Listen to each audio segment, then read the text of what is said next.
The snow fell like a funeral shroud across the Dakota Territory, each flake another nail in winter's coffin. The wind howled through the pines with the voice of 1,000 lost souls, and the world had turned white as bleached bones.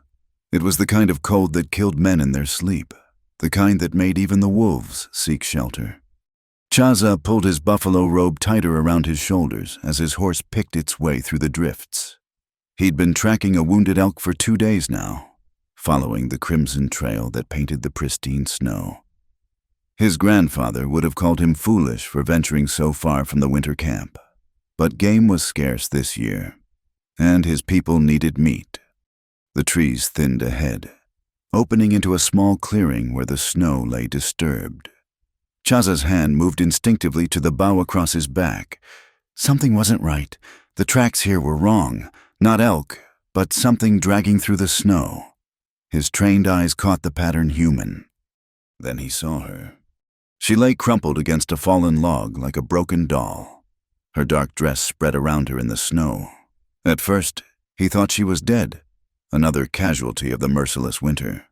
But as his horse snorted nervously, he saw the slight rise and fall of her chest, barely perceptible beneath the snow that had begun to bury her. Chaza dismounted in one fluid motion, his moccasins crunching through the fresh powder. The woman's face was pale as death itself, her lips tinged blue.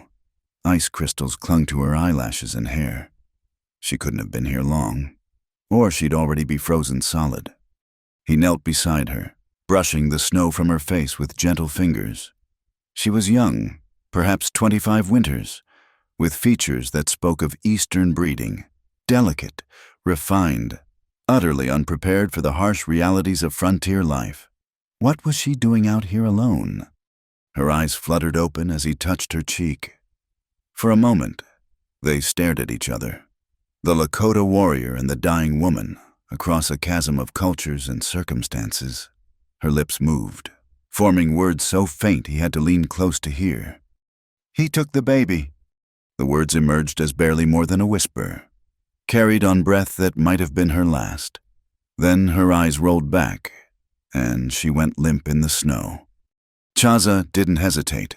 His grandfather's abandoned shelter wasn't far, a hidden place known only to their family, used during hunting seasons long past. He gathered the woman in his arms, surprised by how light she felt, like a bird with hollow bones. Her head lolled against his chest as he carried her to his horse. The ride to the shelter was treacherous. The woman remained unconscious, held secure against him by one strong arm while he guided his mount with the other. The wind picked up, driving snow into his face like tiny daggers. But Chaza had ridden through worse storms, and his horse knew the way. The shelter appeared through the swirling white, like a vision from the past. A small structure built into the hillside, its entrance nearly invisible unless you knew where to look. Chaza's grandfather had constructed it in the old way, with logs and earth and stone, a place that could withstand the worst winter had to offer. Inside, it was dark and cold, but dry.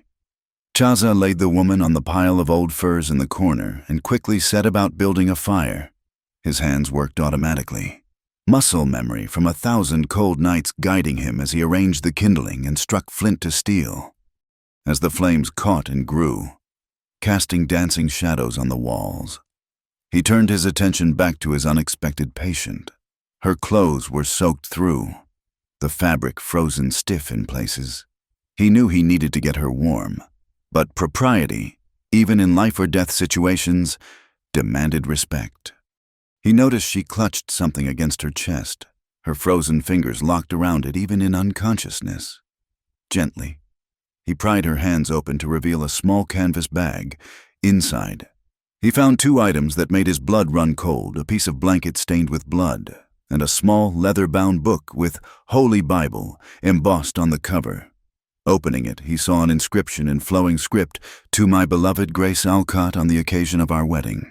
May God guide your steps always. Thomas." Grace, at least now she had a name. Through the long night, Chaza tended to her.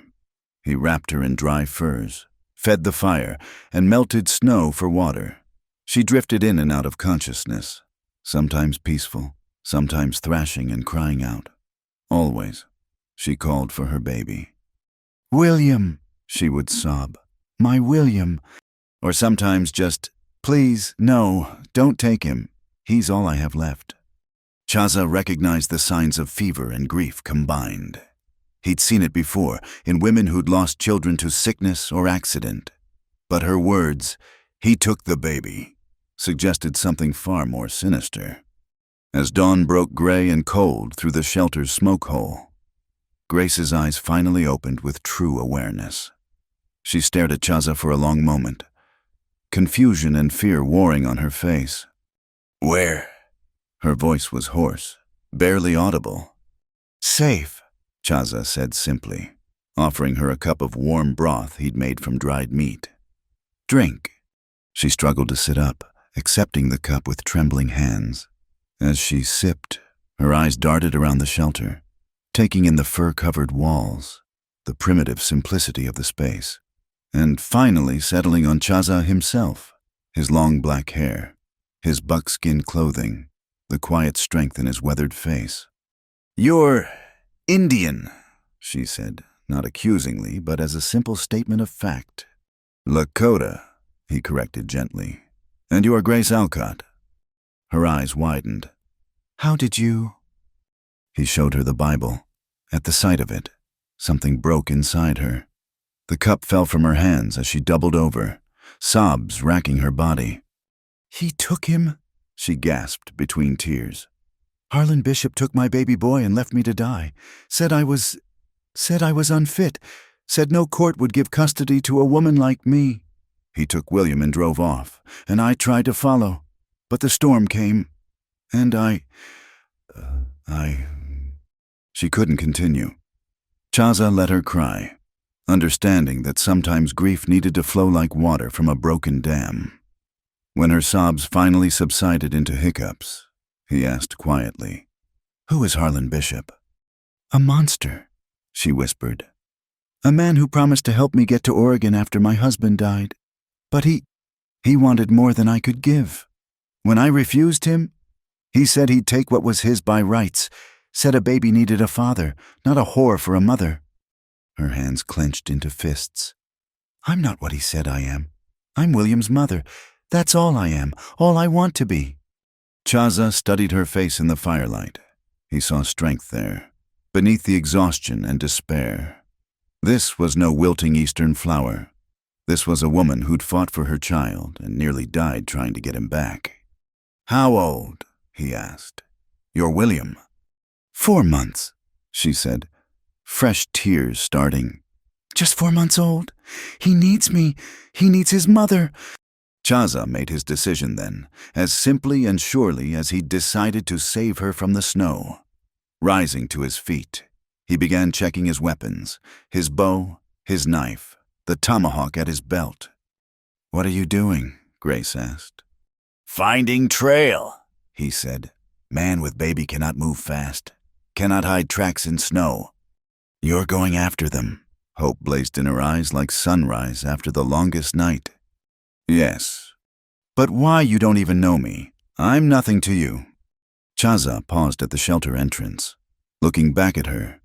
"He took the baby," he said simply, repeating her own words back to her. "That is enough."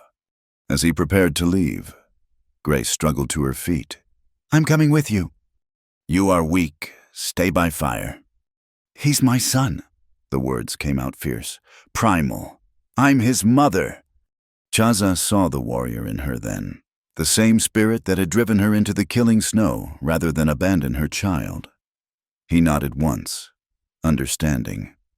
"Rest today," he said. "Tomorrow, if you are strong, we hunt together."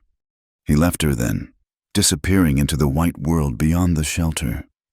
Grace sank back onto the furs, clutching the blood-stained blanket piece to her chest. Somewhere out there, her baby was crying for her, and now, impossibly, she had an ally, a Lakota warrior who asked for nothing in return except the chance to right a terrible wrong. As she stared into the fire, Grace Alcott began to believe that perhaps, just perhaps, she might hold her son again. The snow continued to fall outside, but inside the shelter, hope had taken root like the first green shoot of spring. Grace woke to the sound of wood being added to the fire. Her body ached in places she'd forgotten existed, but the bone-deep cold had retreated to a manageable chill. Chaza crouched by the flames, his movements economical and practiced as he arranged the logs. "How long did I sleep?" she asked, her voice still raw. "Sun has crossed sky twice," he replied without turning. "You needed rest." 2 days. Panic seized her chest. "William, we have to—" "I tracked," Chaza interrupted calmly. "Found signs. Your boy lives."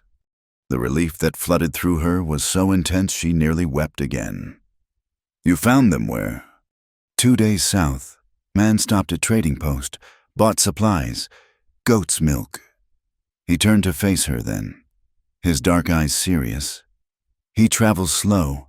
Baby makes journey hard." Grace pushed herself upright, ignoring the protests from her battered body. The past days came rushing back, not just the physical ordeal, but the emotional devastation. She remembered now, with horrible clarity, how it had happened. She'd been camped by Willow Creek when Harlan appeared with 2 other men. She'd known something was wrong the moment she saw their faces. When she tried to run, they'd caught her easily. They'd tied her hands, taken William from her arms as she screamed and fought like a wildcat. Harlan had backhanded her hard enough to see stars. "Should have accepted my offer when you had the chance," he'd said, holding William carelessly, like a sack of grain. "Now I'll take what I want anyway. Boy needs a proper father, not a mother who can't even keep herself decent." They'd thrown her in the back of their wagon, but she'd managed to work her hands free as they traveled. When they'd stopped to rest the horses, she'd tried to grab William and run. That's when things had gone truly wrong. In the struggle, William had been cut, just a scrape from the wagon's rough wood, but enough to bloody his blanket. Harlan had beaten her then, seriously this time, before dumping her in the snow miles from anywhere. "Let the cold have you," he'd said. "I'll tell folks you abandoned the boy, ran off with some drifter. No one will question it." But he'd underestimated her, even beaten and freezing. She'd crawled and stumbled through the snow, following their tracks until her strength gave out. Now, watching Chaza prepare his weapons with methodical care, she felt something she hadn't experienced since Thomas died, hope backed by capability. This man, this stranger from another world, was offering her what no one from her own people had: genuine help without conditions. "I need to tell you," she said quietly, "about Harlan, so you know what kind of man we're dealing with." Chaza nodded, continuing his preparations as she talked. "He owns land near Fort Laramie, runs cattle, trades with the army. When Thomas died in the mining accident, Harlan started coming around, said a widow needed protection, especially one with a baby. At first, I was grateful. He helped with supplies, fixed our wagon, but then—" She paused, choosing her words carefully. "He wanted payment, not money, said I owed him for his kindness. When I refused, he got angry, started telling folks I was entertaining men for money, made it so no decent family would help me. Then he offered to marry me, said it would restore my reputation. When I still said no, he took what he could not buy." Chaza finished. His voice was neutral, but she saw his knuckles whiten as he gripped his knife. "Yes." The word came out small and broken. Chaza was quiet for a long moment. Then he stood, moving to a hidden cache in the shelter's wall. He pulled out items she hadn't expected to see: a white man's shirt, wool trousers, a battered hat. "From traders," he explained, seeing her surprise. "Sometimes useful to look like them." He set the clothes aside and continued preparing. His bow received special attention, each arrow examined for straightness, each point tested for sharpness. "You really mean to help me?" Grace said, wonder in her voice, "even knowing I have nothing to offer in return." "You offer truth," Chaza replied. Many whites lie to Lakota. Say one thing, do another, you speak straight. As he worked, Grace studied him properly for the first time. He was perhaps 35, with the lean strength of a man who lived by skill rather than brute force.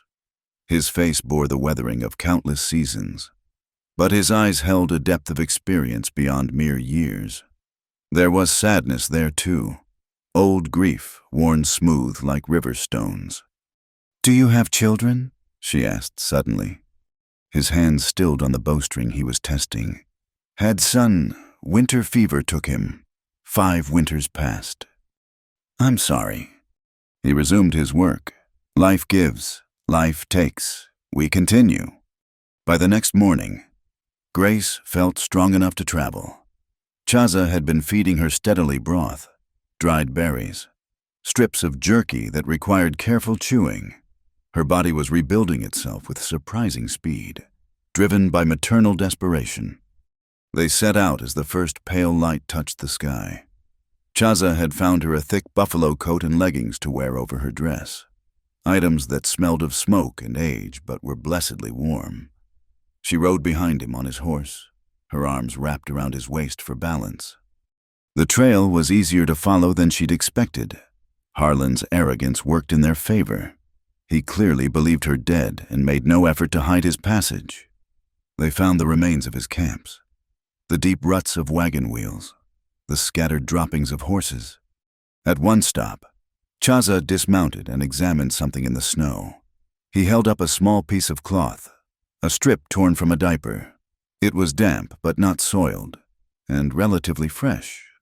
"Changed baby here," he said. 3, maybe 4 hours passed. Grace pressed the cloth to her face, inhaling desperately for any scent of her son. "He's taking care of him, at least," she whispered. "Man wants baby alive." Chaza agreed. "That is good for us." They pushed on, the landscape shifting from forest to open prairie and back again. Chaza read the land like others might read a book, noting every detail that might matter. He pointed out where Harlan had stopped to rest the horses, where he'd built fires, where he'd relieved himself carelessly near the trail. "City man," Chaza said with subtle contempt, "knows nothing of proper travel." As the sun reached its peak, they created a rise and saw smoke in the distance. Chaza immediately guided the horse into a grove of cottonwoods, dismounting silently. "Wait," he commanded, then disappeared into the brush like smoke. Grace clutched the saddle horn, her heart pounding. Time crawled by with agonizing slowness. Every sound made her jump: the crack of a branch, the call of a crow, the whisper of wind through bare branches. What if Harlan had men watching? What if they'd spotted Chaza? Then he was back, materializing beside the horse so suddenly she gasped. "Wagon," he reported. "Man sleeps by fire, baby in wooden box behind him." "A box!" Horror filled her voice. "Apple crate, has blankets, baby quiet, maybe sleeping too." Grace started to dismount, but Chaza stopped her with a hand on her arm. "Sun is high, too much light. We wait for dusk." "But William is safe for now. Rush brings danger. Patience brings success." It was the longest afternoon of Grace's life. They moved to a better vantage point where she could actually see the distant camp through the trees. Her whole being ached to run down there, to snatch her baby and flee. But Chaza's steady presence kept her grounded. He was right. In daylight, Harlan would see them coming. He had a rifle. She'd seen it in the wagon. As shadows lengthened, Chaza began his final preparations. He stripped to the waist despite the cold, painting dark marks on his face and chest with charcoal from a pouch. The transformation was striking, from man to warrior in moments. "You know how to be quiet?" he asked. Grace nodded. "Thomas taught me to hunt deer." "Good. Follow close. Step where I step. When I signal, you take baby. I handle man." They moved through the gathering dusk like ghosts. Grace found herself matching Chaza's movements instinctively, placing her feet carefully, avoiding the dry twigs that might snap and betray them. The camp grew closer, and she could make out details now. Harlan's bulky form wrapped in a blanket by the fire, the rifle propped against a log within easy reach, and there, barely visible in the shadows behind him, the apple crate. Then she heard it, a thin wail that pierced her heart. William was crying. Harlan stirred, cursing. "Shut up, brat," he growled, not bothering to get up. "You'll eat when I'm ready." Grace's hands clenched into fists. Chaza touched her shoulder, a gentle reminder to stay calm. They were close now, perhaps 30 feet from the fire. The crying continued, becoming more insistent. Finally, Harlan lurched to his feet, swaying slightly. Grace could smell the whiskey from where she crouched. He stumbled toward the crate, and that's when Chaza moved. The warrior flowed across the space like liquid shadow.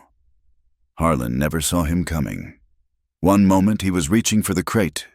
The next he was face down in the dirt with Chaza's knee in his back and a knife at his throat. "Grace," Chaza called softly. She didn't need to be told twice. She ran to the crate, her hands shaking as she reached inside. William was there, thinner than she remembered, his tiny face red from crying, but alive. Wonderfully, beautifully alive. "My baby!" she sobbed, gathering him to her chest. "My sweet boy, Mama's here. Mama's got you." Behind her, Harlan was struggling, trying to speak around the pressure on his throat. That's my son. She abandoned him. I have rights." "You have nothing," Chaza said quietly. "Nothing but lies." Grace turned. William clutched protectively against her. In the firelight, she could see Harlan's face clearly for the first time since he'd taken her son. He looked smaller than she remembered, pathetic in his fear. "Please," Harlan wheezed. "I have money. I can pay you. Whatever she promised you, I'll double it." Chaza looked to Grace. "Your choice. He lives or dies." For a moment, Grace felt the dark temptation of revenge. This man had stolen her child, beaten her, left her to die. No one would blame her for wanting his blood. But William cooed in her arms, one tiny hand grasping her finger, and she knew her answer. "Let him live," she said. "But take his guns, his horse. Let him walk back to his fort and explain to everyone how he lost a baby to a woman and an Indian." Chaza nodded approvingly. He bound Harlan efficiently with the man's own rope, then collected the weapons, the rifle he broke over a rock, the pistol he threw into the darkness, the horse he freed with a slap on its rump, sending it galloping into the night. "You can't do this," Harlan raged from where he lay trussed like a turkey. "When I get free, I'll have the army after you, every soldier from here to—" Chaza crouched beside him, and something in his expression silenced Harlan mid-threat. "You tell army," Chaza said slowly, each word precise. "Tell them you stole baby. Tell them you beat mother. Tell them Lakota warrior took child back. See who they believe, man who loses baby to savage, or man who protects what army pays him to protect." He stood, turning to Grace. "We go now. Long ride to shelter." Grace took one last look at Harlan Bishop, writhing in his bonds by the dying fire. He seemed so small now, so insignificant compared to the living weight in her arms. "Goodbye, Harlan," she said simply. "May you find the mercy you never showed me." Then she followed Chaza into the darkness, her son safe against her heart, leaving the past behind in the flickering shadows of a failed man's camp. The journey back to the shelter passed in a blur of relief and exhaustion. Grace held William against her chest, feeling his warmth through the buffalo robe, listening to his breathing gradually settle from distressed hiccups to peaceful sleep. Chaza led them through the darkness with sure steps, taking a different route than they'd come, longer but safer. He explained, in case Harlan freed himself sooner than expected. They stopped once to rest the horse and feed William. Grace had worried about how to nourish him after 2 days without her milk, but Chaza produced a small bladder of goat's milk he'd taken from Harlan's supplies. watching her son drink greedily, his tiny hands clutching the makeshift bottle. Grace felt tears sliding down her cheeks, tears of joy this time, not grief.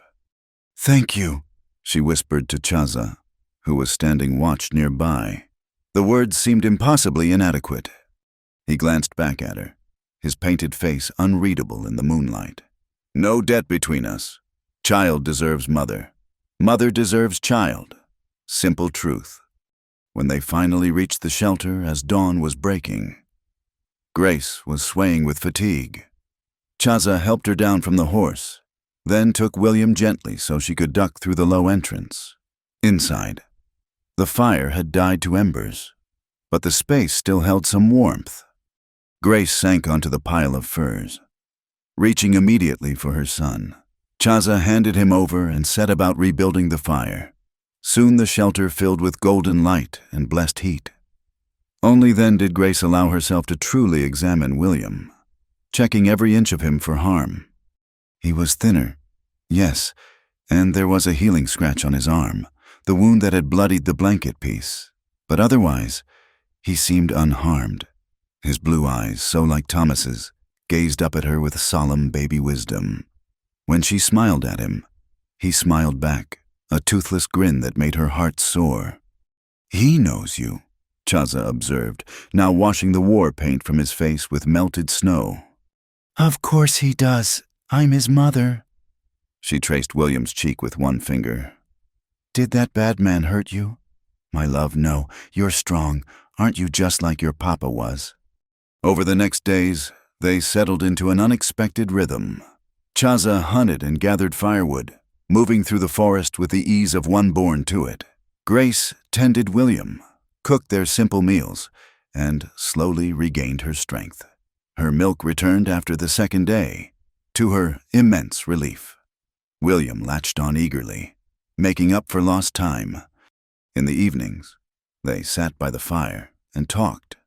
Grace found herself telling Chaza things she'd never told anyone, about her childhood in Ohio, her marriage to Thomas, their dreams of building a farm in Oregon Territory. "Thomas was a good man," she said one night, watching the flames dance. "Gentle. He'd never held a gun before we started west. Said his hands were meant for growing things, not killing them. Gentle can be strong." Chaza replied, "He was carving something from a piece of antler, his knife moving in precise strokes. Takes courage to be peaceful in violent world. Is that why you helped us? Because you believe in peace?" He paused in his carving. "I helped because it was right, because I remember my son's cry, and no child should be taken from mother." Grace wanted to ask more about his son, about the life he'd lost, but something in his manner warned her off. Instead, she asked, "What was his name?" "Lakota," Chaza said softly, "means friend to everyone. He was like that, even as baby, smiled at all people. William's middle name is Thomas, for his father," Grace offered. "But maybe, would it be all right if I also called him Lakota sometimes to honor your son's memory?" Chaza's hands stilled completely. When he looked up at her, she saw surprise and something deeper in his eyes, a gratitude that matched her own. "You would do this? You saved both our lives. It seems a small thing." "Not small," he said quietly. "Names carry power. To share name is to share spirit." From that night on, their relationship shifted subtly. They were no longer stranger and rescued woman, but something harder to define. Grace found herself watching Chaza as he worked, admiring the quiet competence of his movements, the way he could read the weather in cloud formations, the patience with which he taught her to identify edible plants preserved beneath the snow. She learned that he'd been educated at a mission school as a boy, which explained his excellent English, but he'd returned to traditional ways after the death of his wife and son, finding more comfort in the old beliefs than in the Christianity the missionaries had tried to instill. "They said God had plan," he told her one evening. "Said my boy's death was God's will, but what God planned suffering for children better to believe in spirits of land, of ancestors. They do not pretend all pain has purpose. Grace, who had struggled with her own faith since Thomas's death, found his perspective oddly comforting. She'd been raised to believe that everything happened for a reason. But what reason could there be for a mine collapse that left a gentle man crushed beneath tons of rock? What reason for Harlan's cruelty? My mother would be scandalized, she admitted. She always said the natives were godless heathens who needed saving. Maybe we say same about whites. Chaza replied with a slight smile. Think you need saving from your angry God who demands much and gives little. Grace laughed, the first real laugh she'd had in months. William, lying on a fur between them, gurgled in response, waving his tiny fists in the air. As the days passed, she noticed Chaza watching her with William, a soft expression on his usually stoic face. Sometimes he would offer to hold the baby while she rested or prepared food. William took to him immediately, content to lie in the warrior's strong arms and stare up at his face with solemn curiosity. One afternoon, Grace woke from a nap to find Chaza sitting cross-legged by the fire, William cradled in his lap. He was singing softly in Lakota, a lilting melody that rose and fell like wind through grass. William was transfixed, his blue eyes wide, one tiny hand grasping Chaza's finger. Grace lay still, not wanting to disturb the moment. There was something achingly beautiful about the scene, this fierce warrior transformed into gentleness by a baby's trust. She thought of Thomas, who would have liked Chaza despite the cultural divide. Both men understood that true strength lay not in violence, but in protection, not in taking, but in giving. When the song ended, William yawned mightily and dozed off. Chaza looked up to find Grace watching. Old song, he explained, almost embarrassed. Sung to make children sleep peaceful. It's beautiful. Will you teach it to me? Words are Lakota. You would not understand. Then teach me Lakota, Grace said simply. I want William to know the language of the man who saved him. Something shifted in Chaza's expression, surprise giving way to something warmer. You would learn. I've already learned so much from you. Why not this too? So their evening conversations expanded to include language lessons. Grace proved a quick student, her ear good for the unfamiliar sounds. She learned that Lakota was a language of precision and poetry combined, with different words for snow depending on its quality, different ways to describe wind based on its direction and intent. Your people have one word for love. Chaza explained one night. We have many. Love for child is not same as love for parent. Love for land not same as love for person. What would you call the love I have for William? Chuinyaka, he said carefully. Love that protects, that would die before allowing harm. And the gratitude I feel for you, Grace asked, then blushed at her boldness. Chaza was quiet for a long moment. That is not love, he said finally. That is wastaniapi, feeling of good toward another, but can become more, with time. The air in the shelter suddenly felt charged with possibility. Grace looked down at William, sleeping peacefully in her arms, and wondered at the strange turns life could take. A month ago, she'd been a desperate widow trying to reach Oregon. Now she sat in a hidden shelter with a Lakota warrior, learning his language, sharing his food, feeling safer than she had since Thomas died. Chaza, she said softly. What happens when the snow melts, when spring comes? He poked at the fire, sending sparks spiraling upward. You must decide. Return to White World, find new way to Oregon, or stay. Learn our ways fully. Raise William to be bridge between worlds. Your people would accept us. Some would, some not. But my family honors debt. You carry Dakota's name spirit now. That makes you relation. Grace considered this. The plan had always been Oregon, the promise of free land and a new start. But what waited for her there now? She had no money, no wagon, no husband to claim land in his name, and Harlan's lies might follow her, marking her as an unfit mother who'd abandoned her child. Here, though, she'd found something unexpected. Not just shelter from the storm, but a different way of being. A place where her worth wasn't measured by her adherence to social rules she'd never quite understood anyway. "I need time to think," she said. "Time we have." Chaza replied, "Snow will hold for many days yet." That night, after Chaza had rolled into his own furs across the fire, Grace lay awake thinking. William slept beside her, his tiny breaths a reminder of all that mattered. She thought of Thomas, of the dreams they'd shared, of the life they'd planned to build together. Would he understand if she chose a different path? Would he want her to cling to a dream that had died with him, or forge something new? In the dancing shadows on the shelter walls, she thought she saw an answer. Thomas had loved her for her strength, her willingness to leave everything behind for the chance at something better. That strength was still there, tested by loss but not broken. And maybe, just maybe, something better didn't always lie in the expected direction. She fell asleep to the sound of wind in the pines and Chaza's steady breathing, William warm against her side, feeling for the first time since Thomas's death that tomorrow might hold promise instead of mere survival. The morning came crisp and bright when Chaza announced they would leave the shelter. 3 weeks had passed since he'd brought William back to her, and though the snow still lay deep, something in the air spoke of winter's grip beginning to loosen. "Where are we going?" Grace asked, wrapping William in the warmest furs. "Better place," Chaza replied, securing their few possessions. "Grandfather's shelter good for hiding, not good for living. I know another place, stronger, warmer, place for making home."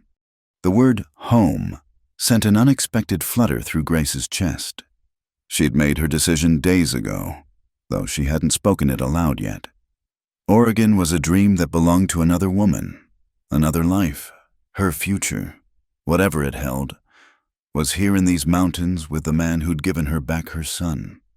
They traveled for most of the day, following paths invisible to Grace's eyes but clear as roads to Chaza. The horse picked its way carefully through the snow, bearing their supplies while Grace walked beside Chaza. William bound snugly to her chest in a carrier he'd fashioned from hide and wood. As the sun began its descent, they crested a ridge and Grace gasped. Below them lay a small valley, protected on 3 sides by towering rock walls. A frozen stream wound through its center, and she could see where it would run clear and strong come spring. But what caught her attention was the structure built into the far cliff face, not a rough shelter, but a real dwelling, its stone walls rising naturally from the rock itself. "Tokala's Hollow," Chaza said. "My uncle built it many seasons past, used for winter hunting, but he walks with spirits now. No one comes here." They descended into the valley as shadows lengthened. Up close, Grace could see the craftsmanship in the dwelling's construction. The stones fit together perfectly, chinked with mud and grass. A wooden door, weathered but solid, guarded the entrance. Inside, the space opened up larger than expected. One main room with a proper hearth, and a smaller chamber beyond. "It's perfect," Grace breathed, turning in a slow circle, despite years of abandonment. The structure remained sound. Dust and debris covered everything, but she could see the potential. "Your uncle built this alone?" "With his sons, all gone now. War, sickness." Chaza's voice carried old sadness. "Place holds memories, but good ones. Uncle would approve of new life here." They spent the remaining daylight hauling in their supplies and beginning to clean. Grace attacked the dust with vigor while Chaza checked the chimney and gathered firewood. By nightfall, they had a good blaze going in the hearth, transforming the cold stone shell into something approaching comfortable. William, for his part, seemed to approve of the new surroundings. He lay on a cleared section of floor, babbling happily at the dancing firelight, occasionally letting out squeals of delight that echoed off the stone walls. "He likes it here," Grace said, pausing in her sweeping to watch her son. "No safe place," Chaza replied. "Children feel such things." Over the following days, they worked to make the dwelling livable. Chaza hunted and repaired the damaged sections of roof while Grace cleaned, organized, and began planning improvements. She discovered her own talent for working with her hands, skills that life as a merchant's daughter in Ohio had never called for. "Tomorrow I'll show you where Uncle kept tools," Chaza said one evening as they shared a meal of rabbit stew. "You can make what you need: chairs, table, proper bed frames." "I don't know how to make furniture," Grace protested. "You didn't know how to skin rabbit either. Now you do. Learning is just deciding to try." He was right, as she was discovering he often was. Under his patient instruction, she learned not just survival skills but crafts, how to work hide until it was soft as cloth, how to identify which woods burned best and which were better for building, how to read weather signs and animal tracks. But it wasn't all work. In the evenings, after William was asleep, they continued her Lakota lessons. She learned that Chaza's full name was Chaza Sapa Blackhawk, given for the birthmark on his shoulder that resembled a bird in flight. He taught her the names of the stars, the stories his grandmother had told about how they came to be. "See there?" He pointed through the door one clear night. "Those stars make Chitanghawk. My name spirit flies there. Watching." "It's beautiful," Grace said, then surprised herself by adding, "Everything here is beautiful." She felt rather than saw him turn to look at her. "You do not miss your old life." "Which life?" Grace asked with a rueful smile. "The one where I was a properly married woman heading to Oregon that ended in a mine collapse. The one where I was a desperate widow at Harlan's mercy. I don't miss that at all." "And this life?" Grace considered carefully. "This life, I'm still discovering, but I wake each morning without fear. William is safe and happy. I'm learning things I never imagined. And you—" She paused, suddenly shy. "You've shown me kindness without asking anything in return." "Not kindness," Chaza said quietly. "Recognition." "Of what?" "Warrior spirit. You fought for your child against man stronger than you.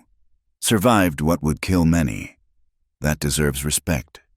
They sat in comfortable silence, watching the stars wheel overhead.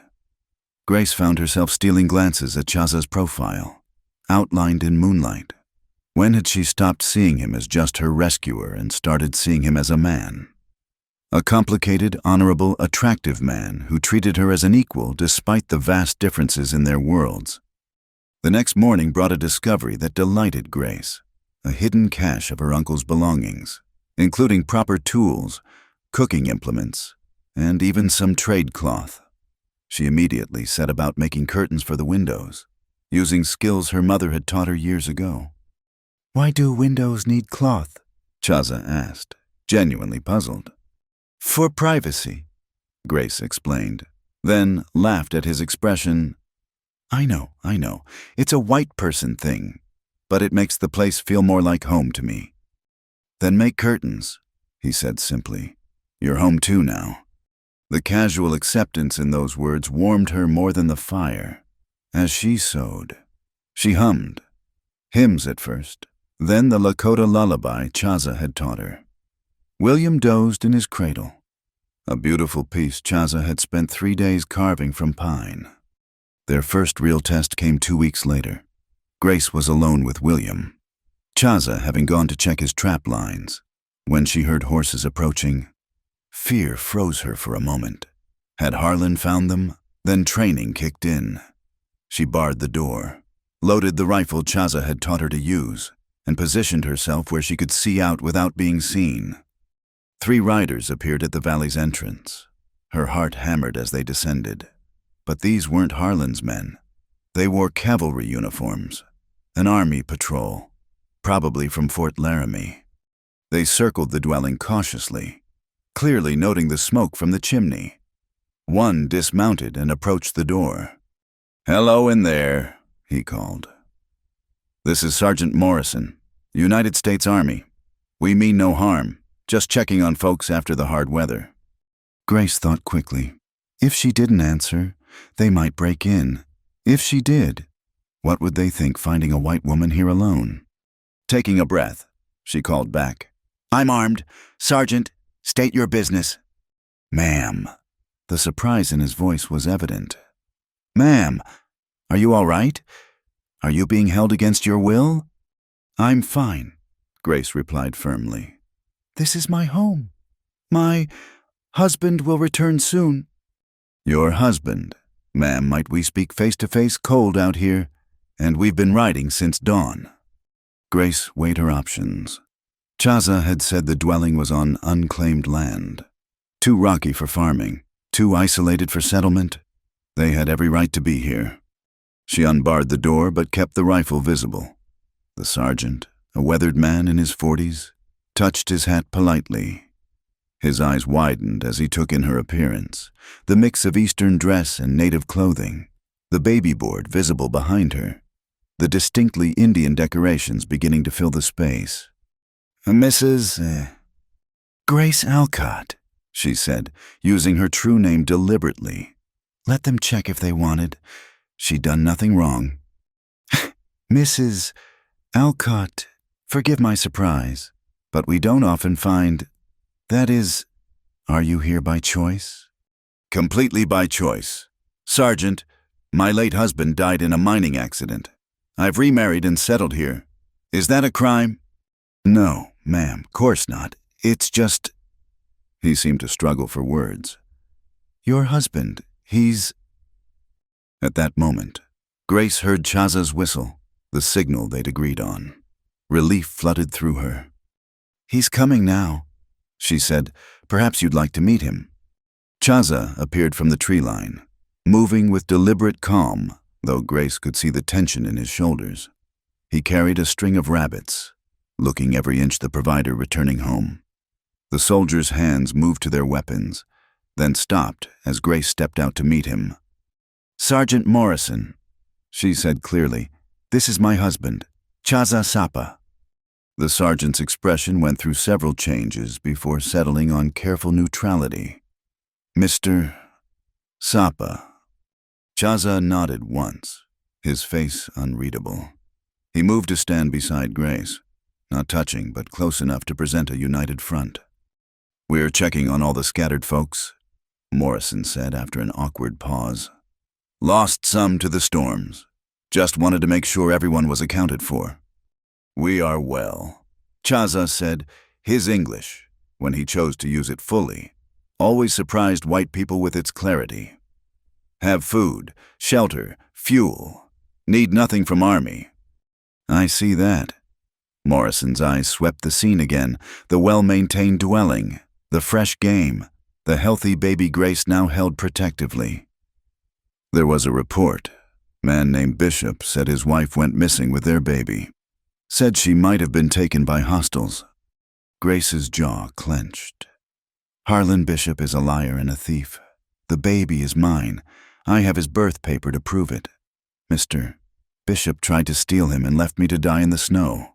If not for my husband finding me, he would have succeeded. Morrison studied her face, then Chaza's, then the baby's. Whatever he saw seemed to satisfy him. None of my business, ma'am. Bishop's not well liked at the fort anyway. Man drinks too much, talks too much. He touched his hat again. We'll be on our way. You folks need anything, fort's 2 days' ride north. Thank you, Sergeant.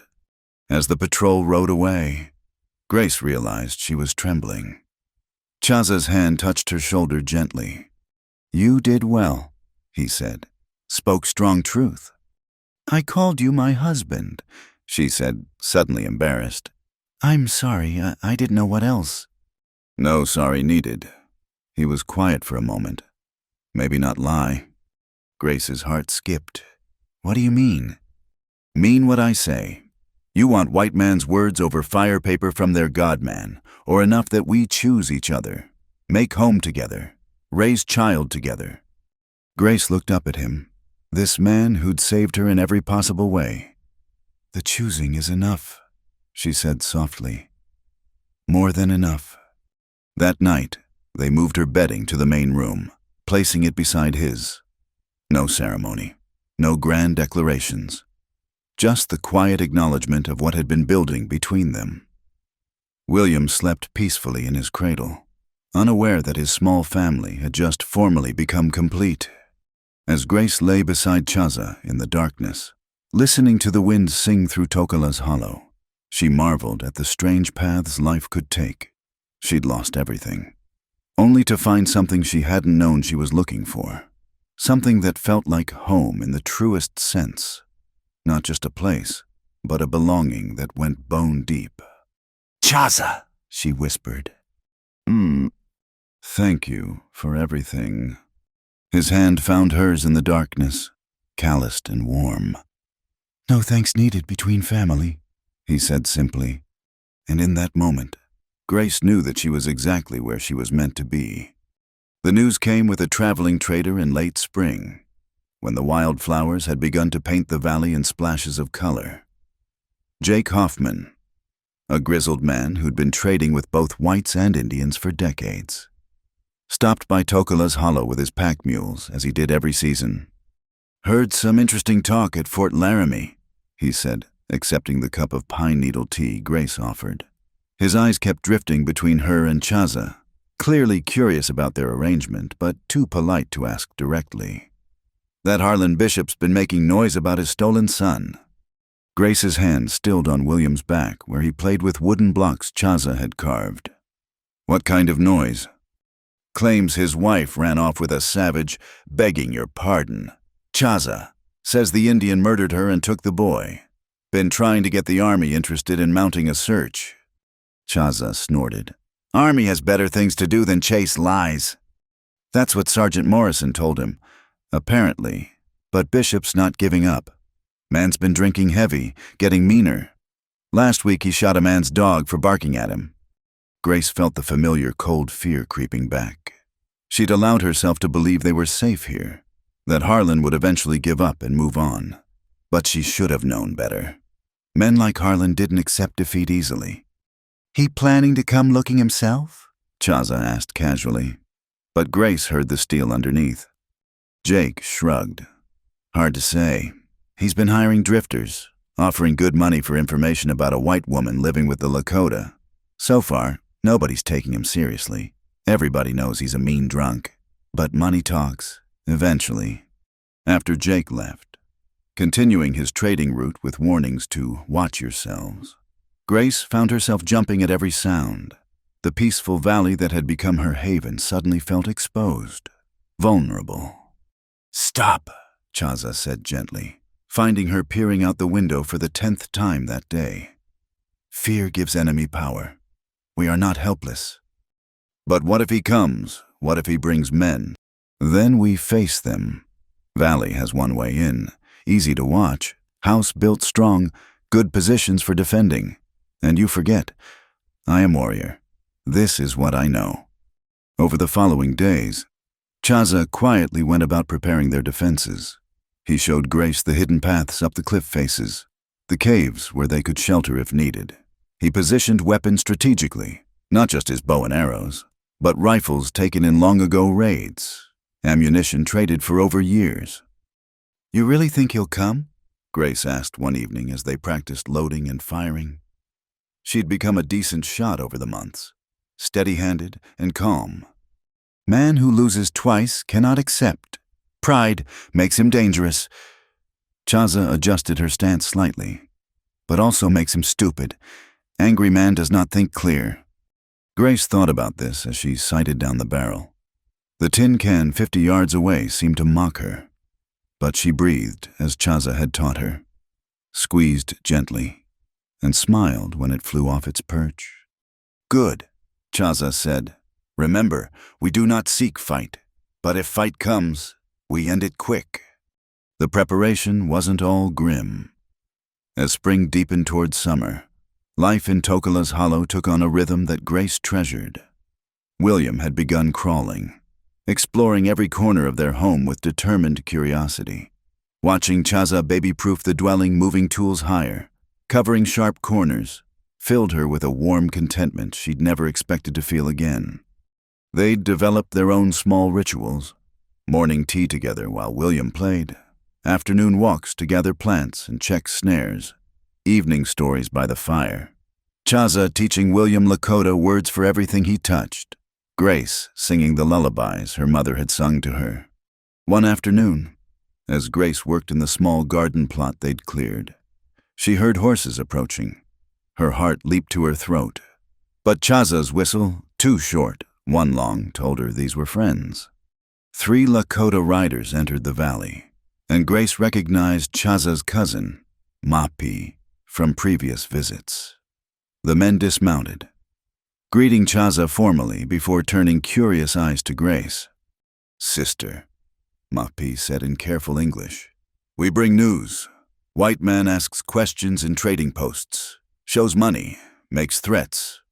"Harlan," Grace said. It wasn't a question. Mapi nodded. "Some whites tell him nothing. Others," he shrugged. "Money speaks loud. He knows general direction now, not exact place, but getting closer." The 3 men conferred in rapid Lakota. Grace caught perhaps half of it. Her language skills had improved dramatically, but they spoke quickly and used words she didn't know. "Finally," Mapi turned back to her. "We offer to bring you to our camp, safety in numbers. Our women will welcome you." Grace looked at Chaza, who was watching her carefully. This was her decision. She realized he wouldn't make it for her. "Thank you," she said slowly in Lakota, proud when Mapi's eyes widened at her pronunciation. "But this is our home. We stand here." Mapi looked between them, then smiled. "Warriors, woman," he said approvingly. "We leave 2 young men to watch the approach trails. They will signal if strangers come." After they left, Grace found herself working with renewed energy. She reinforced the door with additional bars, organized their ammunition, prepared medical supplies they might need. When Chaza returned from checking the watch posts, he found her teaching William to hide under the bed when she gave a special whistle. "He's too young to understand," Chaza pointed out gently. "Maybe, but I need to feel I'm doing something." He pulled her close. One of the few times he'd initiated such contact. She leaned into his strength, breathing in the familiar scent of leather and pine smoke. "We have advantage," he murmured into her hair. "This is our ground. We know every rock, every tree, and we fight for more than pride. We fight for family." That night, as they lay together with William between them, Grace found herself thinking about the journey that had brought her here. The terrified widow who'd whispered, "He took the baby in the snow," seemed like a different person. That woman had been broken, defeated, ready to die. This woman, the one who could shoot straight, skin a deer, speak 2 languages, and face down army sergeants. This woman was someone new. "I never thanked you properly," she said quietly, "for making me strong." "Did not make you strong," Chaza replied. "Showed you strength already there." The attack came 3 days later, at dawn. The warning whistle from Mapi's watchers pierced the morning quiet. Grace was instantly awake, moving on instinct. William went under the bed with his favorite toy, the space fortified with thick buffalo hides. She took her position at the east window while Chaza covered the door. Through the growing light, she saw them, 5 riders picking their way down the valley path. Harlan led them, his bulk unmistakable even at a distance. The others looked like hired guns, hard men with no investment beyond payment. "Let them come close," Chaza said calmly. "First shot is warning. Maybe they think better and leave." But Grace knew Harlan better than that. She watched him dismount, studying their home with the calculating look she remembered too well. He said something to his men, who spread out in a half circle. You in there! Harlan's voice boomed across the valley. I know you got my boy, send him out, and maybe I don't burn you out. Grace's hands tightened on the rifle, but Chaza touched her shoulder. I speak first, he said, then called out in a voice that carried authority. You come to wrong place. White man, no stolen children here, only family. That you, Indian. Harlan laughed. An ugly sound. I should have known she'd spread her legs for a savage. Always was too proud for her own good. Grace saw red, but Chaza's calm presence kept her grounded.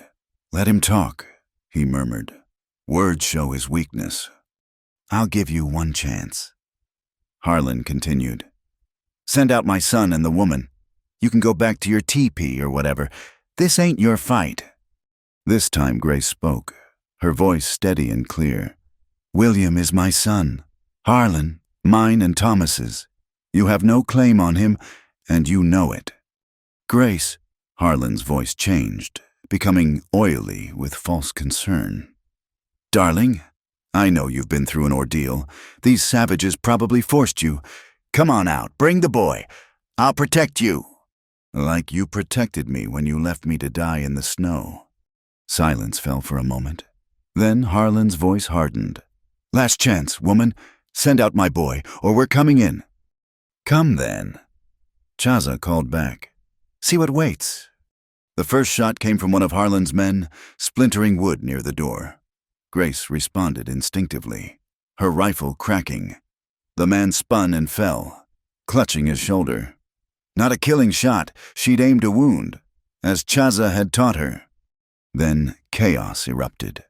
Gunfire from both sides, the thunder of it echoing off the valley walls. Grace lost herself in the rhythm of shoot, reload, shoot again, beside her.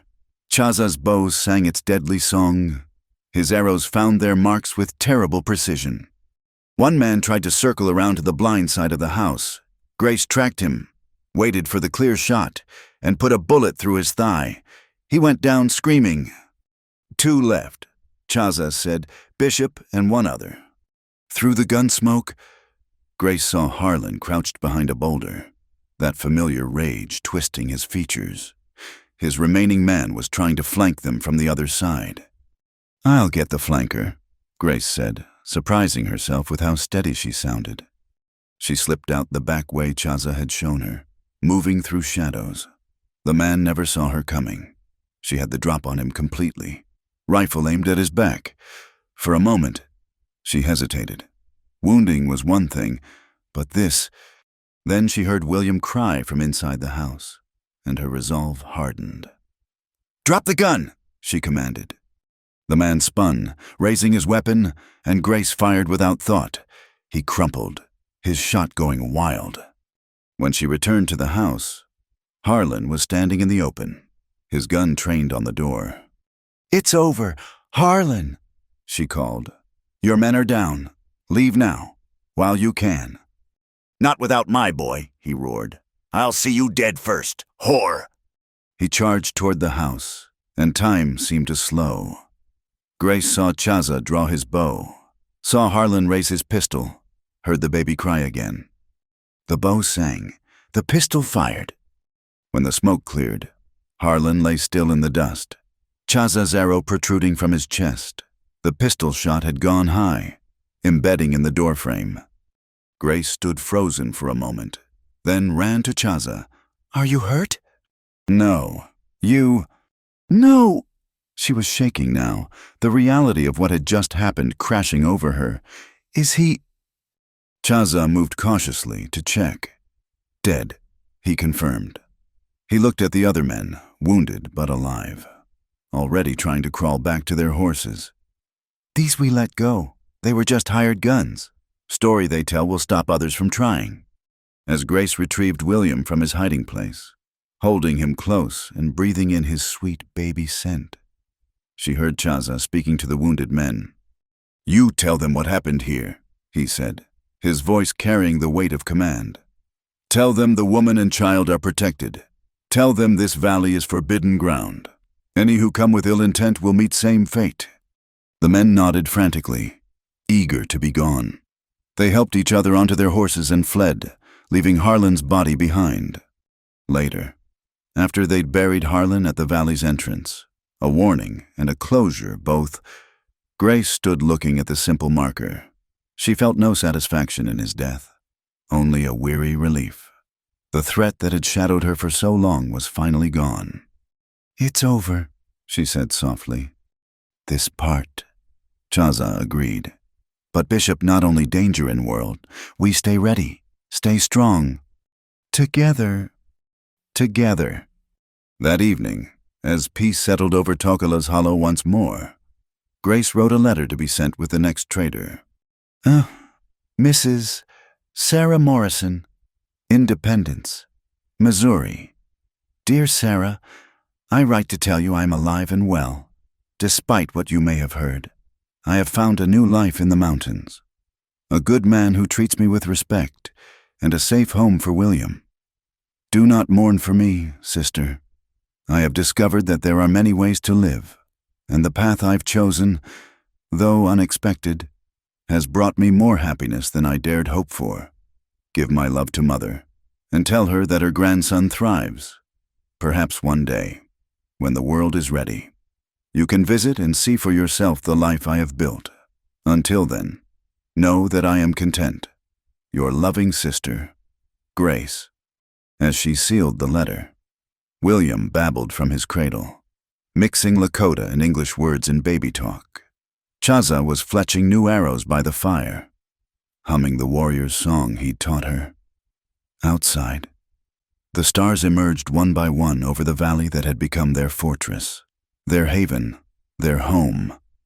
Grace smiled, remembering the woman who had lain dying in the snow, whispering of her stolen child. That woman had been saved. Yes, but more than that, she had been transformed.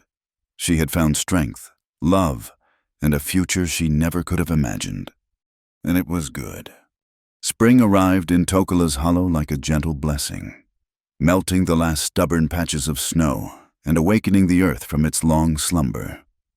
Grace stood at the doorway of their home, watching William toddle through the new grass, his chubby legs working hard to keep him upright. At nearly 16 months, he was a sturdy child with his father's blue eyes and his mother's determined spirit. "Mama," he called, holding up a handful of wildflowers he'd picked, roots and all. "Beautiful." "My love," Grace said in English, then repeated in Lakota. "Lila waste." She'd made it a point to raise him bilingual, knowing that his ability to walk between worlds might serve him well in the future. Chaza emerged from the smokehouse they'd built over the winter, carrying strips of venison. "Boy grows strong," he observed, watching William chase a butterfly with a single-minded determination. "Like his father?" Grace said, then caught herself. They'd never spoken directly about William's parentage, though Chaza had stepped into the role of father as naturally as breathing. "Thomas gave him life," Chaza said gently, "but child belongs to those who raise him, in Lakota way. I am his 8 now." "Father?" The word hung in the air between them, full of meaning. Grace felt tears prick her eyes, not of sadness, but of gratitude for this man who had taken them both into his heart without reservation. Their conversation was interrupted by the sound of approaching horses. Grace's hand went automatically to the rifle by the door, old habits dying hard, but Chaza's relaxed posture told her these were friends. Jake Hoffman appeared first, leading his string of pack mules, followed by an unexpected sight, a white woman on horseback, looking tired but determined. "Brought you a visitor," Jake called out, his weathered face split by a grin. "Says she's your sister." Grace's heart leaped.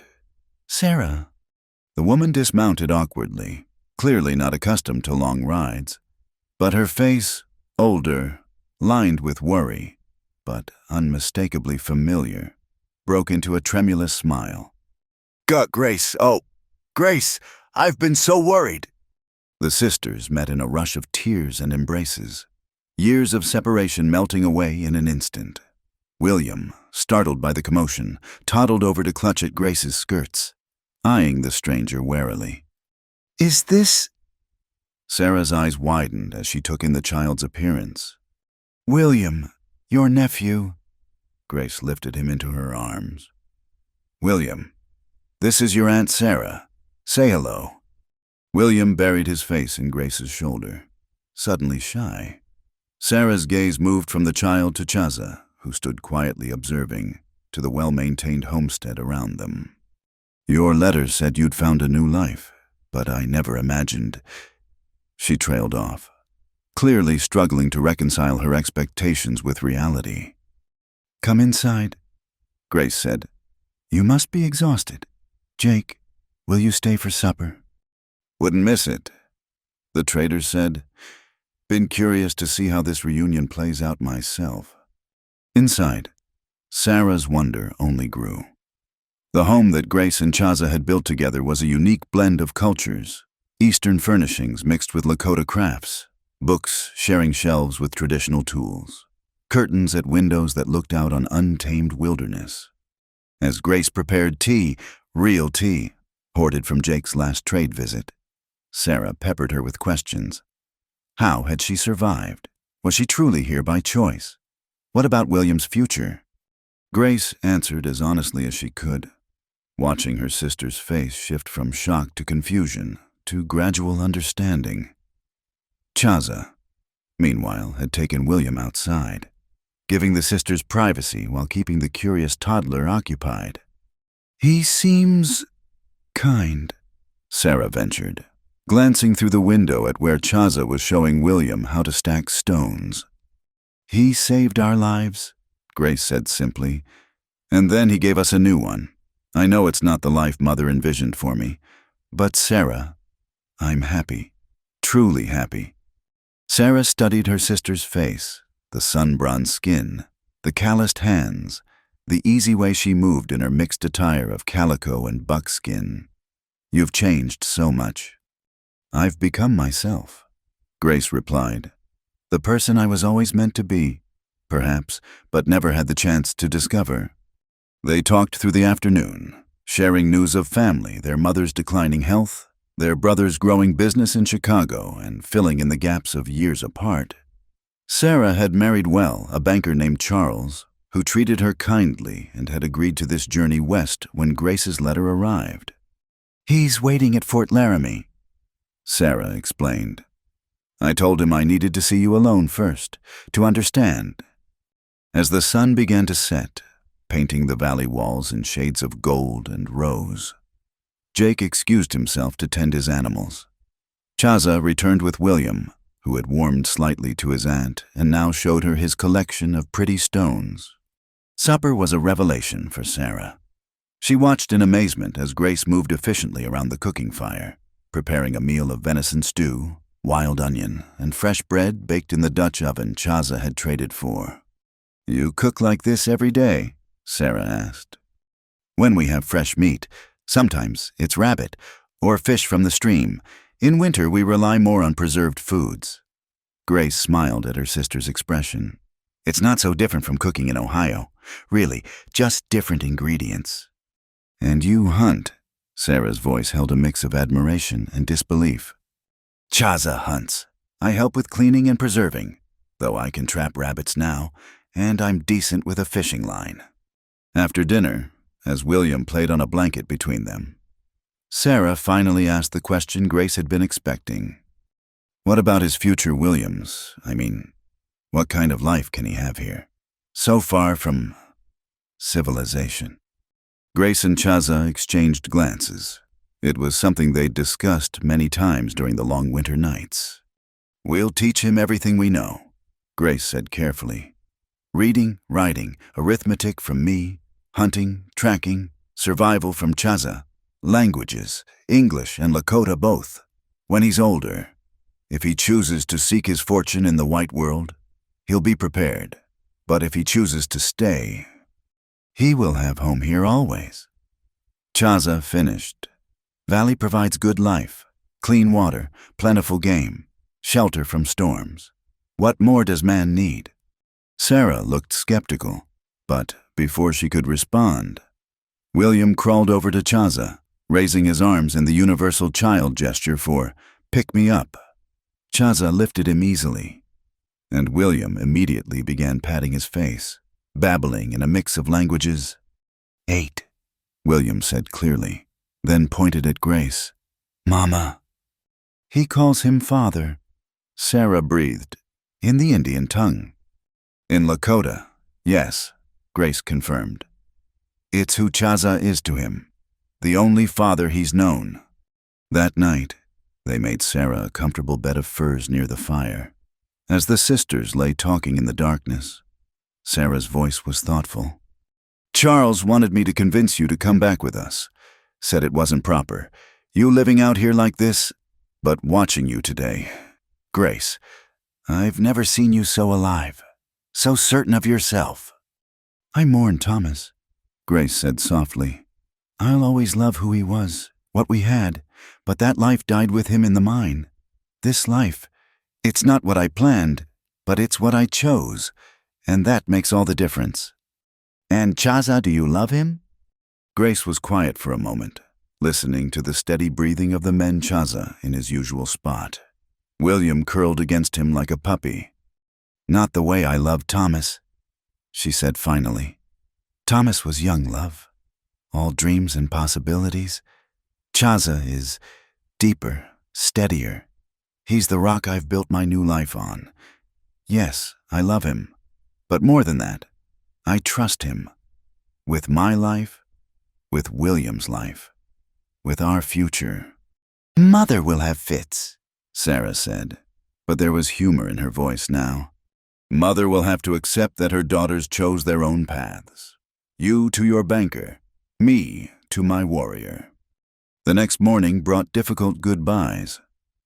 Sarah pressed a packet of letters into Grace's hands, from family, from friends who still remembered her kindly. In return, Grace gave her sister a beautiful blanket she'd woven over the winter, mixing traditional Lakota patterns with designs from their grandmother's quilts. Tell Mother I'm well, Grace said as Sarah mounted her horse. Tell her William is strong and happy and loved. Tell her I've found my place. Sarah leaned down to embrace her sister one last time. I'll tell her, and Grace, I'm glad, truly glad you survived to find this life. As the small party disappeared up the valley trail, Grace felt Chaza's presence beside her. William was napping inside, worn out from the excitement of visitors. Regrets? Chaza asked quietly. Grace considered the question seriously. Did she regret the life she'd lost, the easier path she might have taken? No, she said finally. No regrets, only gratitude. That evening, as spring rain pattered gently on the roof, Grace told Chaza something she'd been holding back. I'm with child, she said simply, watching his face in the firelight. Our child. The joy that transformed his usually stoic features was like sunrise after a long night. He pulled her close, murmuring words in Lakota that needed no translation. Boy or girl will be loved, he said finally. We'll know both worlds, like William, strong in ways we cannot imagine. Grace rested her head against his shoulder, listening to the rain and thinking about the strange, winding path that had brought her here. From the dying woman in the snow to this moment of quiet joy. It seemed impossible, miraculous even. I was thinking, she said, if it's a girl, I'd like to name her Sarah Dakota for my sister and for your son, bringing both families together. Good name, Chaza agreed. And if boy, Thomas Chaza, for the fathers, the one who gave life, and the one who preserved it. Outside, the spring rain nourished the earth, preparing it for new growth. Inside, a family that had formed in the crucible of survival looked toward a future bright with possibility. Grace touched her still flat stomach and smiled, knowing that this child would be born not between worlds, but belonging fully to both, a bridge to the future they were building together in their hidden valley. The transformation was complete. The desperate widow who had whispered of her stolen child in the snow had become a frontierswoman, a mother, a wife in all but white man's law, and now a bearer of new life. She had not just survived, she had triumphed, creating from loss and pain something beautiful and enduring. And in Tokala's hollow, protected by ancient stones and warrior's love, Grace Alcott had truly come home. Summer bloomed full and golden across Tokala's hollow, bringing with it unexpected visitors and news from the world beyond their valley walls. Grace, now visibly pregnant, worked in the expanded garden while William played nearby, his vocabulary growing daily in both languages. Butterfly, he shouted in English. Then Kimimila in Lakota, chasing the orange and black creature with gleeful determination. Gentle little warrior, Grace called, smiling as Chaza's influence showed in the boy's every movement, though not yet two. William already showed the quiet observation skills his Lakota father was teaching him. The sound of horses interrupted the peaceful morning. Grace straightened, one hand on her lower back, the other shading her eyes. 3 riders approached. Not the usual traders or Chaza's relatives, but white settlers, their wagon visible at the valley entrance. Chaza materialized from the tree line where he'd been checking snares, his presence a silent reassurance. Together they waited as the strangers approached. The lead rider, a man in his 40s with kind eyes and worn clothing, removed his hat respectfully. "Ma'am, sir, name's Robert Henley. This is my wife Martha and our son James. We're sorry to intrude, but we're in need of help." Grace noticed the woman. Martha held her arm awkwardly, her face drawn with pain. "What happened?" "Wagon accident 2 days back," Robert explained. "Martha's arm is broken. We heard from Jake Hoffman there was a woman here who knew healing." Grace exchanged glances with Chaza. Over the months, word had indeed spread about her growing skill with herbs and remedies, knowledge gained from both her mother's teaching and Chaza's traditional wisdom. "Bring her inside," Grace said simply. "Chaza, could you help with their wagon?" As Chaza and Robert went to retrieve the wagon, Grace led Martha into the house. The woman's eyes widened at the interior, so clearly a blend of 2 worlds, but pain override curiosity. "Let me see," Grace said gently, helping Martha remove her travel coat. The arm was indeed broken, though thankfully not compound. Grace had helped Chaza set his cousin's leg the previous winter and knew what to do. She prepared willow bark tea for the pain while gathering her supplies. "You live here by choice?" Martha asked as Grace worked, her voice tight but curious. "By choice and by love," Grace replied, beginning to set the bone. "This is my home." Martha gasped at the pain, then relaxed as Grace's sure hand splinted the arm with carved wood and clean cloth. "I've never seen the like, a white woman and an Indian, living as family." "We are family," Grace said firmly but kindly. "Legal or not in the eyes of your world." Young James, perhaps 15, watched from the doorway with wide eyes. William toddled over to investigate the stranger, offering him a wooden horse Chaza had carved. "Horse," William said clearly, then added, "Sunkawakang." "He speaks both tongues," James marveled. "He'll need both for the world he's inheriting," Grace said, tying off the splint. "There, keep it still for 6 weeks. I'll give you herbs for the pain and to prevent fever." When the men returned, Robert's relief at seeing his wife tended was evident. "We're in your debt, ma'am. What do we owe you?" "Nothing," Grace said, but Chaza interjected quietly. "You have news from outside. Share that. We hear little here." As Grace served tea and venison stew, the Henleys shared their story. They were part of a wagon train that had dissolved after disagreements about the route. Several families had decided to settle in the area rather than push on to Oregon. "There's good land about a day's ride north," Robert explained. "Creek-fed, decent soil. We're hoping to establish a small community. Nothing fancy, just folks trying to make an honest living. Away from the violence back east," Martha added, cradling her injured arm. "The Indian wars have everyone scared, but we've found most natives friendly enough if you treat them with respect." Chaza's expression was unreadable. The Indian wars were a source of constant concern. Though their valley remained peaceful, they both knew the broader conflict between whites and natives grew bloodier each year. "You planning to stay in the area permanent?" Grace asked. "If we can make it work," Robert said. "We're farmers, not fighters. Just want to raise our boy in peace. Maybe build a school eventually. A church. Grace felt a flutter of interest despite herself. A school would mean other children for William to play with, to learn alongside. But it would also mean more scrutiny of their unconventional family. After the Henleys left with gratitude and promises to return the favor, Grace found herself unusually quiet. Chaza noticed. Of course. You think of schools. He said it wasn't a question. Is it wrong to want William to have choices? Grace asked. To know both worlds fully. Not wrong, but dangerous maybe. White schools teach white ways only. Teach Indian children to be ashamed of who they are. Grace touched her swelling belly. What about this one? What world will we give them? All worlds we can, Chaza said simply. Here, they learn strength of land, of tradition. If white school comes, they learn those ways too. But always, they know who they are. Children of two peoples, belonging to both.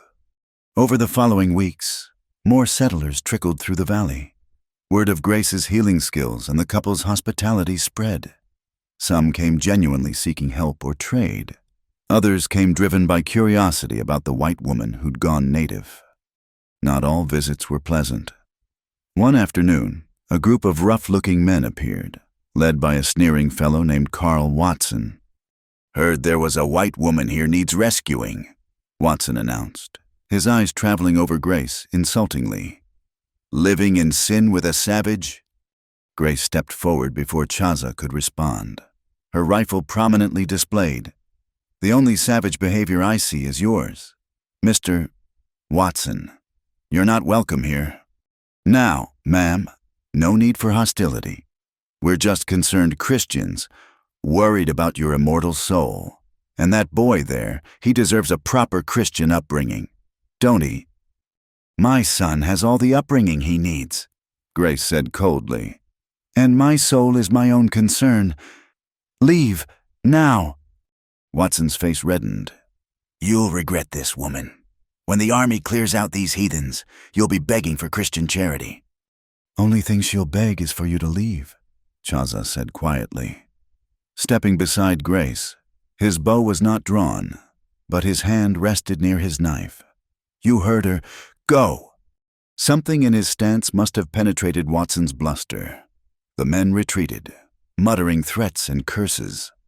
That night, Grace burned the letter she'd been writing to Sarah. No sense bringing more attention to their valley by maintaining too many outside connections. But the encounter had shaken her more than she admitted. They'll be back, she said as they prepared for bed. Men like that don't forget slights. Let them come, Chaza replied. Valley has protected us before. Will again. But Grace noticed he spent more time over the following days reinforcing their defenses, teaching her new signals, establishing watch routines with his cousins who visited regularly. The threat faded to background worry as summer progressed. The Henleys visited again, bringing news that their small settlement was taking shape. 3 families now, with more expected. We're calling it Haven, Martha explained, her arm healing well. Seems fitting. Robert's already talking about sending James here for lessons come winter. Boy needs to learn his letters, and I heard you have books. Grace glanced at Chaza, who nodded slightly. He'd be welcome, though he'd learn more than just letters. My son is raised to respect all knowledge, all peoples. That's what we're hoping for, Martha said warmly. The world's changing. Our children need to be ready for it. As autumn approached, Grace grew heavy with child. William had become fascinated with the idea of a baby, patting her belly gently and babbling to his future sibling in his mix of languages. One evening, as golden light slanted through the valley, Chaza presented Grace with a gift. It was a cradle board, intricately carved and decorated with beadwork that must have taken months to complete. For new one, he said simply, made with prayers for strength, wisdom, long life. Grace traced the beautiful patterns, tears in her eyes. It's perfect, like everything you create. Not create alone, Chaza corrected. You helped. Your ideas, your colors in the beadwork. Like child, we create together. The first frost came early that year, painting the valley in crystal white. Grace was teaching William his letters when the pains began. Chaza, always alert to her slightest change, was beside her immediately. Time, he asked. Time, she confirmed, breathing through a contraction. What followed was a long night and day of labor, with Chaza as her steadfast support. He'd delivered babies in his village before and knew what to do. William was sent to play in the other room, occasionally peeking in with worried eyes. "Mama hurt?" he asked once. "Mama's working hard to bring you a brother or sister." Grace managed between pains. "Be a good boy for AT." As the sun set on the second day, Sarah Lakota entered the world with a lusty cry that echoed off the valley walls. She was perfect, dark hair like her father, her mother's stubborn chin, and eyes that would likely settle somewhere between brown and blue. "Daughter," Chaza breathed, holding her with infinite gentleness. "Strong daughter." William crept close, eyes wide with wonder. "Baby," he whispered. "Sister." "Your sister," Grace confirmed, exhausted but exhilarated. "Sarah Lakota, your job is to help protect her, teach her, love her always." William nodded solemnly, reaching out to touch the baby's tiny fist. When her fingers curled around his face lit with pure joy. That night, as their expanded family settled into new rhythms, Grace reflected on the journey that had brought them here. From desperate flight through killing snow to this moment of perfect completion, it seemed like a lifetime ago, yet also yesterday. "No regrets?" Chaza asked softly, echoing his question from months before. Grace looked around their home, at William sleeping peacefully, at Sarah nursing contentedly, at this man who'd saved and remade her life in equal measure. "Only one," she said. His eyebrows rose in question. "That I can't tell Thomas how well his son is loved, how protected and cherished and prepared for life." Chaza was quiet for a moment. "He knows," he said finally. "Spirits of good men watch over their children. He sees and approves, I think." Outside, the first snow of winter began to fall, blanketing their valley in pristine white. But inside, warmed by fire and love and the promise of tomorrow, Grace's family was complete. The woman who'd once whispered he took the baby in despair now held two children close, protected by a warrior's devotion and her own fierce maternal strength. The world beyond their valley might bring challenges, settlers with their judgments, conflicts between peoples, the inevitable march of change. But here in Tokola's Hollow, they'd built something stronger than prejudice, deeper than convention. They'd built a home where love transcended boundaries and children could grow knowing all the richness life had to offer. And that was worth any price the outside world might demand. A year had passed since Sarah Lakota's birth, and spring once again graced Tokola's Hollow with its gentle touch. The wild flowers that Grace had first seen through tears of desperation now bloomed in abundance, tended by her own hands in the garden that had expanded to feed their growing family. William, now 3, raced through the meadow with his sister toddling determinedly after him. Sarah had her father's steady nature, but her mother's fierce independence, insisting on walking even when her chubby legs couldn't quite keep up with her ambitions. "Careful, mitakuye," William called, using the Lakota word for relative that encompassed all family. He'd grown into his role as big brother with remarkable grace, protective yet encouraging. Grace watched from the doorway, her hands dusty with flour from the morning's baking. The sight of her children playing in safety, speaking both languages as naturally as breathing, filled her with a contentment she'd never imagined possible in those dark days after Thomas's death. "Letter came," Chaza said, appearing beside her with his usual quiet presence. He held out a worn envelope that Jake Hoffman had delivered with the spring supplies. Grace recognized Sarah's handwriting immediately. Her sister wrote faithfully despite the months between deliveries.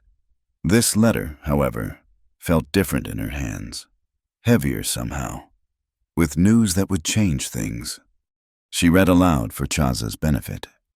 "Dearest Grace, I hope this finds you and your family in good health. I write with news both sad and significant. Mother passed peacefully in her sleep last month.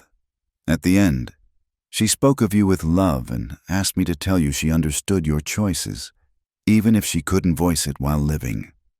More pressingly, there's been talk in Independence about the Railroad Commission investigating land claims in your region. They're particularly interested in valleys suitable for passage. Charles has heard rumors that previous inhabitants' claims, including those of native peoples, may not be honored. I share this not to frighten, but to prepare. Perhaps it's time to formalize your arrangement with Chaza in whatever way possible. A legal marriage might protect your land rights, though I know the law is complicated regarding unions between whites and Indians. Ever your loving sister, Sarah." Grace lowered the letter, her mind racing. They'd known this day might come, the outside world encroaching on their haven. But knowing and facing were different things. "We need to speak with Robert Henley," she said finally. "He mentioned once he was a notary before turning to farming." Chaza nodded, understanding immediately. "And my cousin knows territorial judge, man who respects both laws, white and Lakota." They moved quickly after that, within a week. Robert Henley had arrived with the necessary papers, his face serious but supportive. "It's irregular," he admitted, "but not illegal. The territorial laws are vague about interracial marriage, and there's precedent for common law unions being recognized. The fact that you've been living as husband and wife, have children together, that strengthens your case." The ceremony, such as it was, took place at sunset in the valley. Mapi and several of Chaza's relatives attended, along with the Henleys and 2 other families from Haven who'd become friends over the year. They spoke vows in both languages. Exchanged rings Grace had woven from sweetgrass and silver wire, and signed papers that might or might not protect them in white man's court. But more important than papers was the Lakota ceremony that followed, led by Chaza's uncle, a respected elder. They were bound with prayers and smoke, their union blessed in the old way that recognized the joining not just of 2 people, but of 2 paths into one journey. William stood solemnly beside Chaza throughout, holding his sister's hand, as if he understood the importance of what was happening. When it was done, he announced proudly, "Mama and Adi are married in both ways now." The celebration lasted well into the night, with drumming and stories shared around the fire. Grace found herself moved to tears more than once, overwhelmed by the acceptance these people, both white and Lakota, showed for their unconventional family. Martha Henley pressed her hand warmly. "You've shown us what courage looks like. Grace, how to build bridges instead of walls." As summer progressed, they prepared for potential challenges. Grace wrote to Sarah, asking her to send any legal books Charles could spare. She and Chaza studied territorial law together by lamplight, William practicing his letters beside them while Sarah played with carved animals on her blanket. The threat materialized in late August. A surveying party arrived in the valley, led by an officious man named Cornelius Pike, who carried himself with the authority of Eastern money.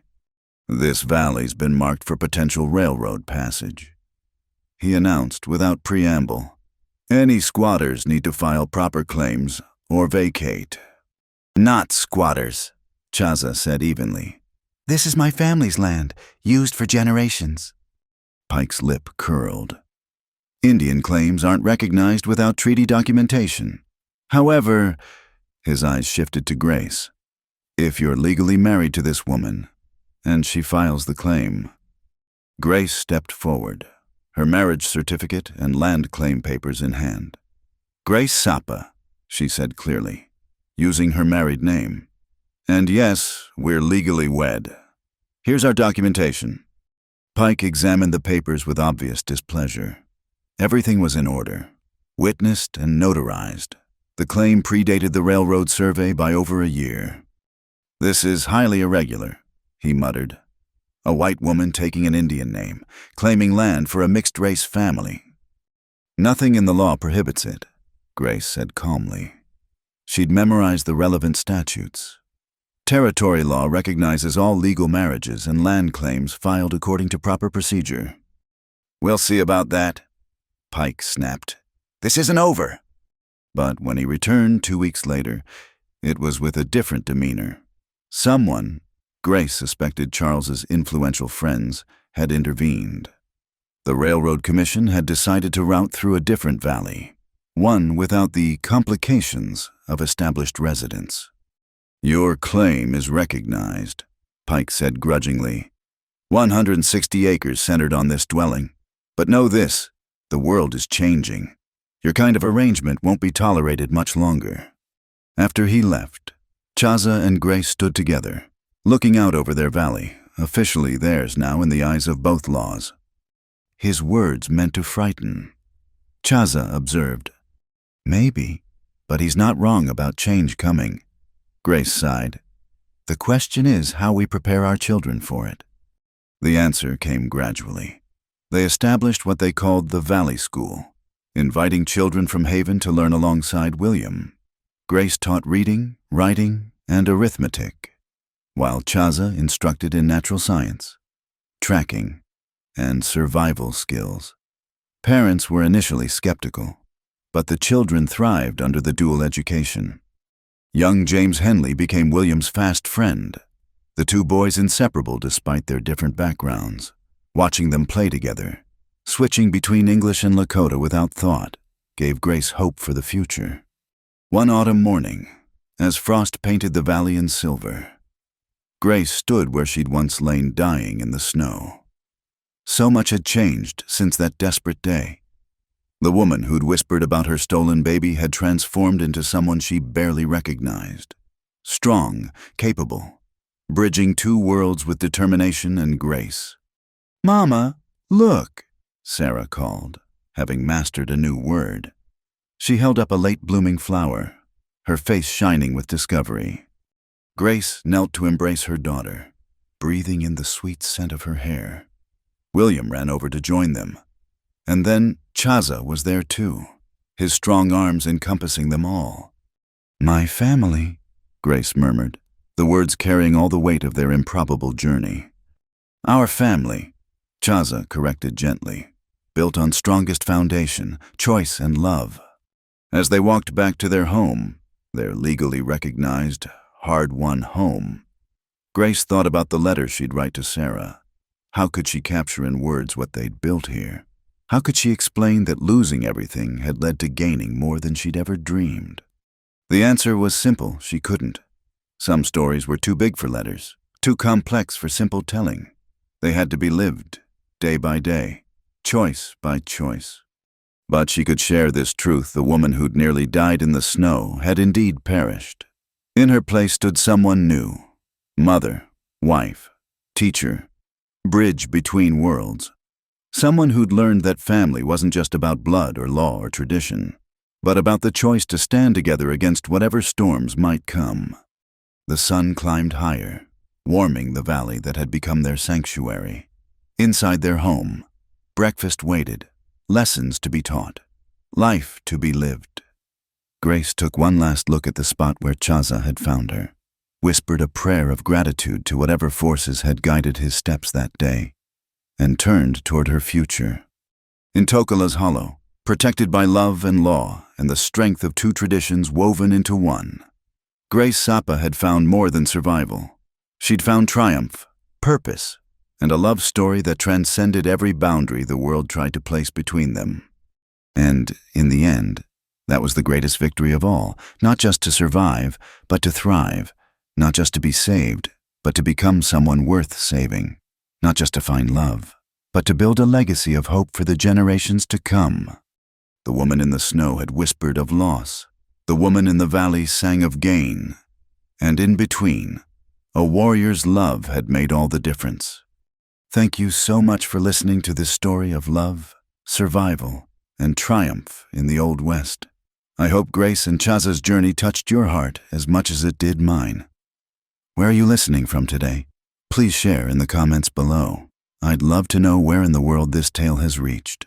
Don't forget to subscribe to From Wild West Channel for more incredible stories of courage and love from America's frontier days.